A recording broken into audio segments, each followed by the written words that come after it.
Okay, so for the academic overview, every student needs a Chromebook, and this is why. The Chromebook is kind of like their textbook, their method of submitting work. Everything will run through that Chromebook. So they will log into what's called Canvas, and I'll talk about that here in a minute. But even if you're in person, you're submitting your work through the Chromebook. There are two new programs, and you'll hear, and you may have already been hearing, Frontline and Canvas. So Frontline is like how the teacher takes their grade book, it's the attendance. So Frontline is the official go-to source for any grades or attendance related matters. So in the past you had Parent Center. Now you're going to be able to log in and in Frontline see just as much information as you used to. You'll be able to see what they're doing, click in individual assignments. Now Canvas is how kids learn. And that's the main hub for learning. So everything that a kid will need, they can log into Canvas and find it. So for instance, this photo right here is actually a dashboard that a student would see. It's not from our school, it's just one I pulled. But as you can see, this student has 4 classes. And the student will click into that class. And when they click into that class, they'll be able to pull up the textbooks.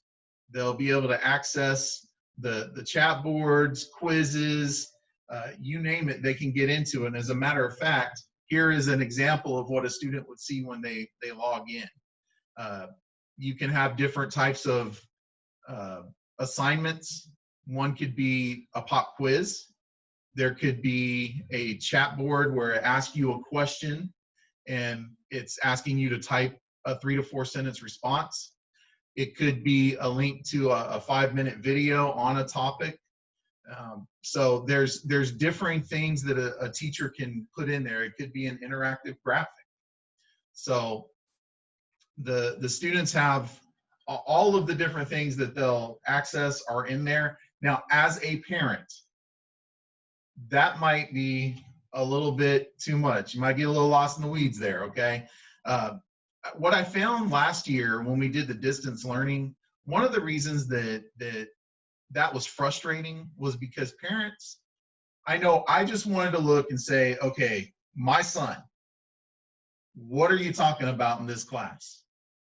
I don't necessarily need to know every single assignment. I just want an idea of when we sit down for dinner, what can I ask you about? So I think that while we have all of the assignments in Canvas, parents will be able to log into Canvas and see 2 pieces of information that I think will be very helpful. So I do want to say thank you to Wagner High School.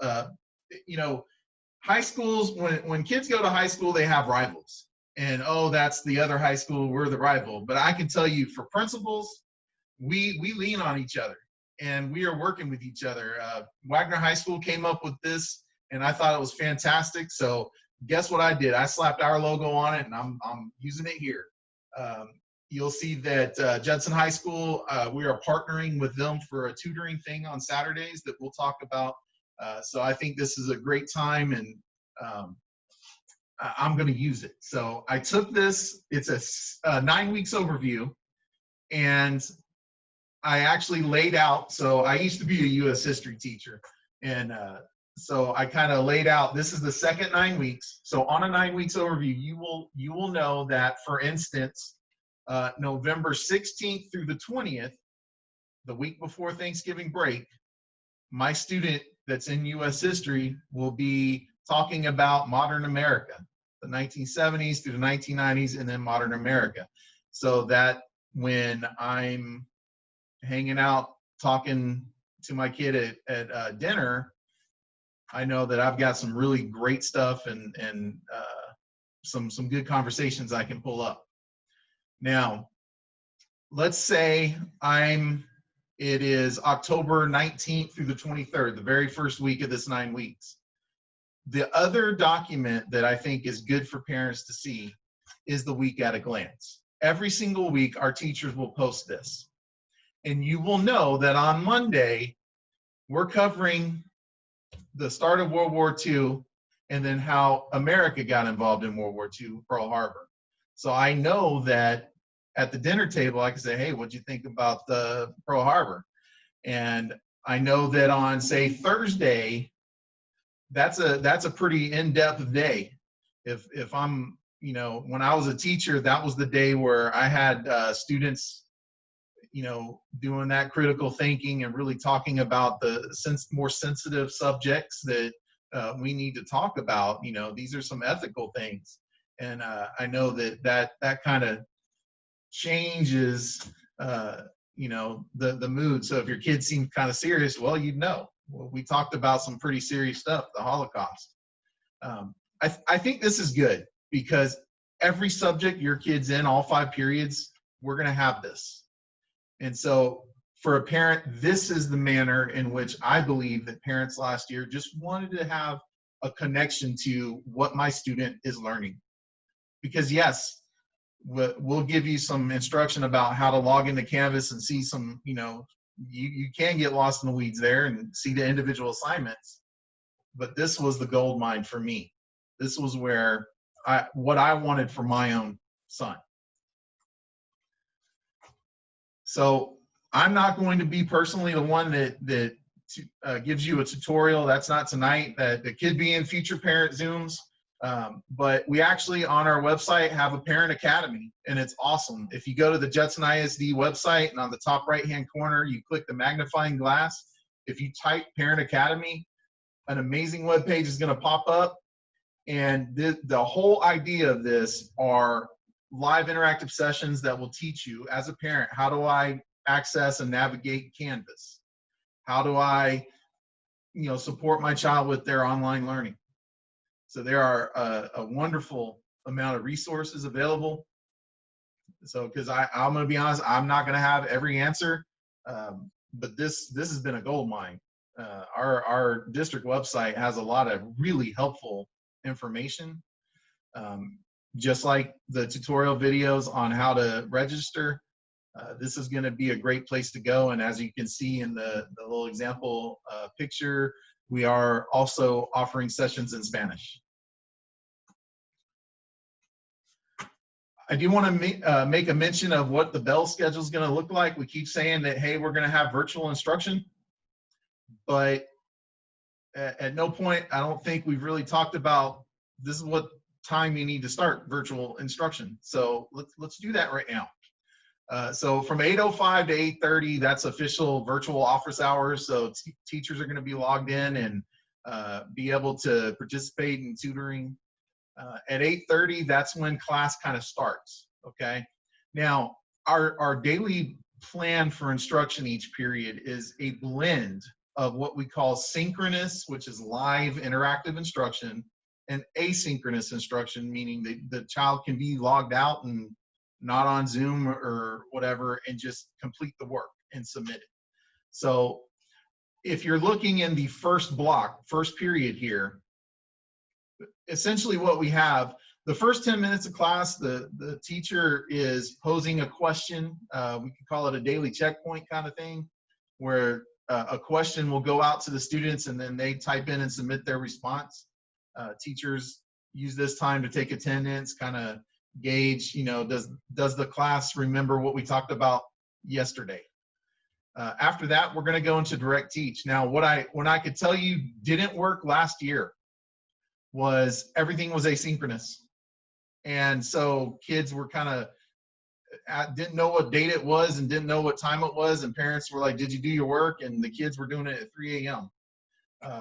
That didn't work. What we realized is there needs to be some actual interaction between the student and the teacher. We need to be able to ensure that the student is learning at a high level and getting their questions answered. So that's why direct teach and guided practice, there's about 30 to 40 minutes of that 90-minute class that we're going to be live interacting with our students. And then we're going to transition into the independent practice where the student doesn't need to be on the Zoom. they can be completing their work, but they still have the option to chat on the chat boards, ask questions, things like that. And the teacher throughout the day will be able to respond. This is a great thing for some of our students that, the independent part, they're going to get done. Maybe they'll do it a little later, but they really need a break because, not every student is cookie cutter. Some students, they can do the 30-minute direct teach, but they need to come back after a while to finish the actual assignment part. This will allow that because you can submit the asynchronous part, the independent practice, at some other time during the day. We did still bring in the breaks, a transition period. Teachers need to be able to reset what they're doing. Kids need to be able to have a breather, kind of take a lap around. I take a lap around the hallway between Zoom meetings, and kids need to do the same thing. Walk outside, get some sun, come back in, refresh, get a glass of water, and let's go again. So that's kind of how each block will work. Class will start at 8:30. Second block, 9:50 to 11:20. Now, this is kind of where things get a little bit different because if you're a returning student, you're going to be used to you're really going to be used to having 4 lunches, and that's not under virtual. We don't need to do that. So everyone's going to break for lunch between 11:20 and 12. That means you get a little bit longer for lunch than you used to have, but that gives us the opportunity to allow our teachers to get their lunch, and then we'll get back to it. And I think giving a 40-minute lunch, after 2 classes, we need a brain break. We just need a brain break. And that kind of allows everyone, students can kind of get that reset button and go back into it. So at 12 noon, we're starting back up with third block. The layout of the classes are the same, where there's going to be a mix of synchronous and asynchronous. The way it looks, it may be 15 minutes of a PowerPoint where a teacher lectures, and then a small groups with breakout rooms in Zoom. The way that looks will differ depending on where the teacher is, because what I don't want is I don't want every single day to be 20 minutes of just lecture and then this. I want them to vary it up. So you may have group projects one day, but there will be a blend, and it will never be 90 minutes straight of Zoom, because that's overload. So we go through fourth block, and then we hit what our last period of the day, fifth period. And then afterwards, you see where it says flex. Now, after school, this is where typically after school, teachers would offer or would open up their classrooms for tutoring times. This is the afternoon office hours, virtual office hours. So teachers are going to be able to tutor 4:26 to 4:45. Every single teacher is going to be on. And then other teachers specify, okay, well, on Tuesdays and Thursdays, I stay on for longer. That would be up to each teacher to make their own schedule.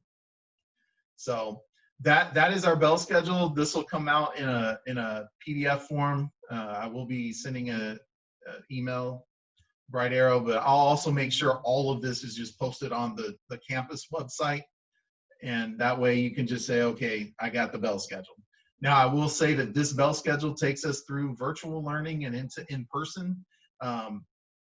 And our intent is to mirror in-person on this schedule as well. That's why it's great to have the transition period still in there. I don't have to redo a bell schedule. So I think this will be beneficial for all the kids. For tutoring, like I said, in the mornings, 8:05 to 8:30. In the afternoons, 4:26 to 4:45. And then those select days where the teacher says, hey, on Tuesdays and Thursdays, or like my official tutoring, that they would typically stay till 5:15. Saturday mornings, this is the other thing I'm really excited about, and Mr. Hernandez over at Judson, he offered to partner with us. So every other weekend, each high school was going to provide Saturday tutorials. Well, Judson High School has partnered with us that we will switch off weekends, so that every single weekend we're going to have a set of teachers on Zoom ready to answer questions. So our goal is that no student will have a question that goes unanswered. The biggest thing is we want, even virtual, we want students to have access to teachers, to have access to answers for questions so that their learning can continue. So we will work on a schedule to send out the Zoom links that will get us to the right teachers on the weekends. But I'm excited about this. I think this is going to be great. You know, combining forces. You know, students just need to get used to the fact that yes, that is a different high school, and yes, we have a lot of pride in our own school, but those teachers over there are pretty good too, and we'll help each other out. So I want to talk about facility safety. The question is it going to be safe for my kid to come back? Because I know everyone here has seen the pictures from Georgia and what's going on in those hallways of the high schools when Georgia went back to school. Well, I can tell you we've got a great plan, and it's not going to look like that. The first thing is every day, every single employee, every single student is going to do a screener and answer questions as to, do you have symptoms? Have you been around someone with symptoms? We are going to ensure that we have a safe environment, that if someone is exposed to COVID, that that employee will not come onto campus. We also make sure that the students are screened. Now, parents, if your kid is you know, under 18, we need you to do the screener for them. But it is literally 3 questions. It'll be on an app. You hit the 3 questions. It's going to pop up with this green arrow, and your kid just goes to school. If it comes up with the red X, we would ask you to, you know, stay home, call the school nurse for further guidance. But this is one way that we ensure safety. I know that each day I will go through that list, and any student that did get a red X, you know, we're going to make sure that student's not on campus. If a student did not get a screener completed, we have a process of making sure that the student is kept in a separate class area until we can complete, our school nurse will complete the screening and ensure that that student can get into their class in a safe manner. Now, I've got some maps. I like maps. So this is an overview, so a top-down view of the school. The very top of the page, that's Evans Road that you turn off of to get into our campus. In the morning, when students arrive, we've got 3 different entrances we're going to utilize. And if you're being dropped off by a parent or you drive yourself, you're going to come in the very front door, just like always. We'll make sure that multiple doors are open at the front so that you can get in a safe manner. If you are getting dropped off by the bus, I have great news. All of that crazy construction is finally done, and we have our bus loop again. So we will actually be able to have the full bus loop, and the buses will drop students off right outside the cafeteria. They'll be able to walk right into the cafeteria, grab their breakfast, and go to their designated area. We also do have a new smaller parking lot that is actually off of the bus lane, which means the students wouldn't be able to leave that parking lot until all the buses leave. But that will be an area where students that are involved in extracurricular activities, that they're going to be at practice and things like that, such as like a band practice or athletic, they will be able to park in that smaller student parking lot and enter in through the athletic wing. So this will help kind of space out our students, because what we don't want is everybody trying to come in at one time in the one entrance. So I have color-coded our entire building. This is the first floor. You see blue and red. Second floor is green and orange, and then I got purple and gold for the third floor. What we don't want to do is when we exit the building at the end of the day, I don't want everybody leaving at the same time. That's how you get an overcrowded hallway. So we will actually release by zone. And what we'll do is we'll say, okay, blue, zone blue, you can release. that controls and cuts in half the amount of students in the hallway at any one time. That way we can ensure proper distancing and safety. And we will do that for all 3 floors.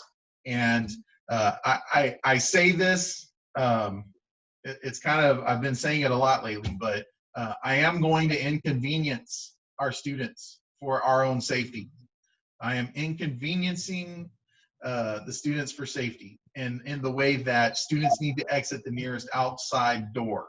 So if you are in art class and you're a bus rider and your class is nearest the exit on the other side of campus, yes, I need you to exit that exterior door and walk around, because being outside, you are so much safer than walking through hallways crowding those.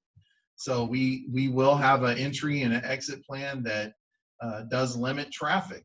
And you know, once our students get used to it, though, I think it'll be fine. You know, it's just something we have to just, you know, the new normal. We just have to get used to it.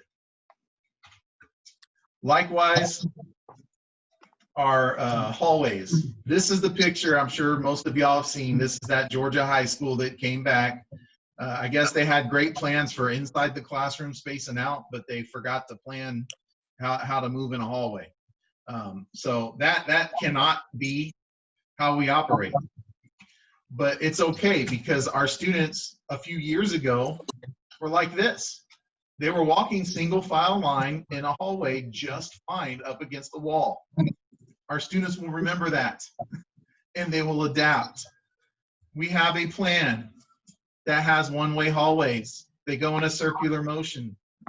So we'll be able to make sure that we have 2 lines on the opposite ends of the hall moving in a great manner. On the 2nd and 3rd floor, it's a clockwise system. So that means if you're in the middle hall and you need to get to the very back hall, yes, you may be inconvenienced for your safety. You may have to take the long way around, but it's a safe way around. And that's what matters the most. So you're going to see a lot of signage up on the hallways because they're all one way. And we even have a way that we exit our rooms. If I rang the bell right now and there were students in every classroom, that'd be way too many students all at once in the hall. So what we do is we have what's called a cascading release. And that means if this hallway on the screen goes right to left, that means the classrooms nearest the end of the hall will release first when the bell rings. And then once the first classroom, the last few kids are exiting, then the next classroom will start. Then the next, and so on until the hallway is clear in a safe manner. So this will take a little getting used to, because kids are used to the bell rings and I exit right then. No, we're going to ask them to wait and listen to the teachers to give them the cue that, hey, it's safe to exit now the next room. Again, we're trying to ensure a single file socially distanced spacing, and this is one way to get it done. So we just ask for patience from our students in learning this new system, but this is going to make sure that we don't have a crowded hall. Stairwells, likewise, stairwells are one way only. All the inside main hallway stairwells are up only. The outside towards the left side of the building are down only. I know that this can be an inconvenience. I'm sorry, but this is the safe way to do it. On the far right of your screen, you see a set of stairs. So if this was the upstairs, if kids space each other, if each yellow X was a student, you can still get a good amount of students up the stairwell in a safe manner. And that's why we're only going to allow it to be one way. All right, so again, everything will be labeled. We're going to have people in the hallways, just extra folks in the hallways during passive periods to make sure students are doing the social distancing and posted up in the areas of the stairwells to make sure that students get used to that. But we really have thought just about every angle you can think of on how to make sure that social distancing is taken care of outside in the hallways. And then we will also do that during breakfast, lunch, and in the classroom. So for breakfast, we're no longer going to eat in the cafeteria. That I'm not trying to fit 400 students at once in a cafeteria. That's not going to work. So what we're going to do is each classroom is already socially distanced. The desks are spaced. We're going to eat in the classroom. And so at 8:05 every morning, students will be sent up to the classrooms where the teachers will already be in there, and then they can eat. If they need to attend tutoring, they can log into their Chromebook and have the tutoring at that time. For lunch, we're going to do lunch in the classrooms. We're going to kind of similar, if it's a returning student, similar to our testing days, where we have someone escort the students down in a line, much in the same as the hallway release plan, in a line, get their lunch, they'll come back into their room, and then they'll eat. That way they're spaced out in a safe manner. Lunch is, like I said, 11:20 to 12 under the all virtual. This obviously would be starting September 28th when we have students in the classrooms.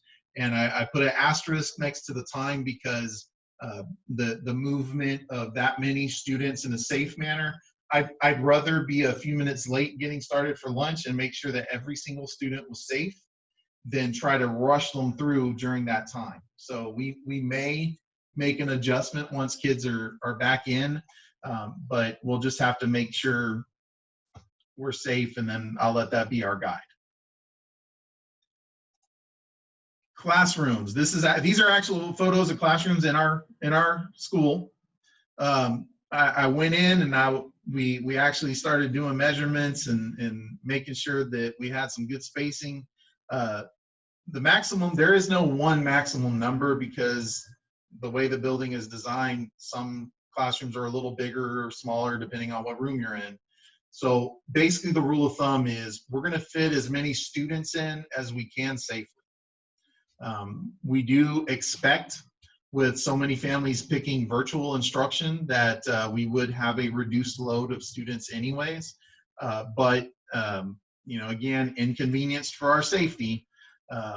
If, say, a room can fit 16, 17 students, and the 18th student tries to walk in, if I'm out of room, then what we will do is we will have an alternate seating area, like an overflow area for the students that present an overage at that time. Because what I can't do is I can't sacrifice the safety of every single student in the room. I would rather just have our students go somewhere else if the room becomes full. All right, so sanitation. Your student's going to enter that classroom. They're going to put on hand sanitizer. They're entering a sanitary environment. They sit down in their desks. They go through the class. Towards the end of the period, as the teacher is wrapping up class, the teacher's going to hand out a paper towel to every student. And then the teacher's going to walk by and spray the top of the student desk. What the students are going to do is they're going to take that paper towel and they're going to wipe the student desk and seating area down as they exit and throw the paper towel in the trash. The teacher will also be disinfecting all common use areas every single class period. So doorknobs, pencil sharpeners, anything, if students used a ruler, that's going to get disinfected. So when your child enters a classroom, that classroom is as close to a sterile hospital environment as you're going to get. So I think that the only drawback is students may need to start carrying some lotion with them, because that much hand sanitizer every day might dry out your hands, but that's a good problem to have because we're being safe. In our building, and y'all, I apologize, but this is the best picture I could come up with to demonstrate my plan here. Our custodial team will do their normal cleaning, but on top of that, we're going to have 2 custodians that are just roving all day. So one custodian will start on the 3rd floor and visit and refresh constantly the designated water filling stations, because we're gonna close down the water fountains. We're gonna ask students to just keep a water bottle with them. And we actually, in the new wing of our hall, those water fountains actually are the fancy ones that have the tall water bottle thing where you just hold it and it'll fill a water bottle. So we'll designate those specific ones as water filling stations.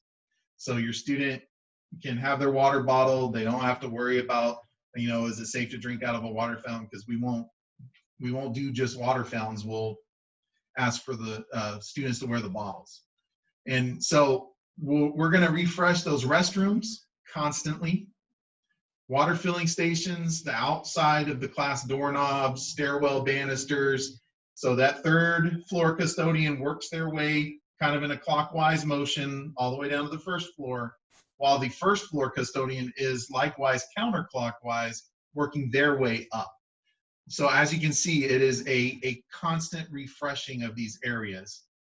One thing I am going to ask students to do is during passing period, I know typically we say, hey kids, if you're going to use the restroom, go during passing period. I'm actually going to say, you know what? Let's maybe wait until we get into class. That way the teacher can help us limit the amount of traffic to the restroom, because I am going to close off. So for instance, if there's 2 stalls, I'm going to close one off so that there's enough distance for the student using the restroom. So as far as a cleaning plan, we will have a very clean campus. We're continually going to refresh all the areas. So when your student needs the restroom, they're walking into an environment that is not going to be unsanitary. There's going to be a lot of germicide, the spray disinfectant utilized during the day. And so I think that the safety of the campus is well planned out.